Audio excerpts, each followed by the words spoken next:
വന്യമൃഗശല്യം രൂക്ഷമായതോടെ Kozhikode Anakkampoyil forest ഓഫീസിലേക്ക് UDF March നടത്തി.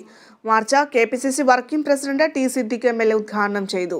വന്യജീവി ആക്രമണത്തിൽ ഒരു നടപടി സ്വീകരിക്കാത്ത വനമന്ത്രിയെ സംസ്ഥാന ദുരന്തമായി പ്രഖ്യാപിക്കണമെന്ന് T. സിദ്ദിഖ് പറഞ്ഞു.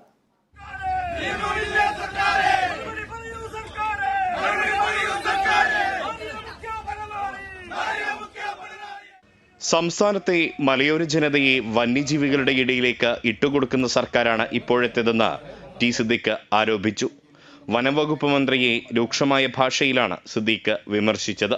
വന്യമൃഗങ്ങൾ വനത്തിൽ നിന്നും പുറത്തു ചാടി അത് ടൗണുകളിലേക്കും ജനവാസ മേഖലകളിലേക്കും സ്ഥിരമായി കടന്നുവരുന്ന ഒരു പ്രതിഭാസമായി ഇന്ന് കേരളത്തിൽ മാറിയിരിക്കുന്നു. ഒന്നിനും പറ്റാത്തൊരു മന്ത്രിയും ഒന്നും ചെയ്യാത്തതായ ഒരു സർക്കാരും കേരളത്തിലെ മലയോര മേഖലയിലെ മുഴുവൻ ആളുകളെയും വന്യമൃഗത്തിന്റെ മുമ്പിലേക്ക് ഇട്ടുകൊടുക്കുന്നതായിട്ടുള്ള ഗൗരവതരമായ സാഹചര്യം നിലനിൽക്കുകയാണ്. ഇതുപോലൊരു മലയോര മേഖലയിലെ സാമൂഹ്യ ജീവിതം തകർന്നിരിക്കുന്നു. ഗൗരവതരമായാണ് ചൂണ്ടിക്കാണിക്കുന്നത്. ആനക്കാംപൊയിൽ, കൂടരഞ്ഞി, കക്കാടംപൊയിൽ തുടങ്ങി തിരുവമ്പാടി നിയോജക മണ്ഡലത്തിന്റെ വിവിധ ഭാഗങ്ങളിൽ വന്യമൃഗശല്യം രൂക്ഷമാണ്. വന്യജീവികൾ നാട്ടിലേക്ക് ഇറങ്ങുന്നത് മൂലം കൃഷിനാശവും ഇവിടെ പതിവാണ്. ഈ സാഹചര്യത്തിലാണ് UDF തിരുവമ്പാടി നിയോജക മണ്ഡലം കമ്മിറ്റിയുടെ നേതൃത്വത്തിൽ ആനക്കാംപൊയിൽ ഫോറസ്റ്റ് ഓഫീസിലേക്ക് മാർച്ച് നടത്തിയത്.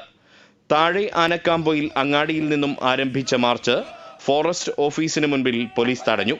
ഇത് നേരിയ സംഘർഷത്തിന് ഇടയാക്കി.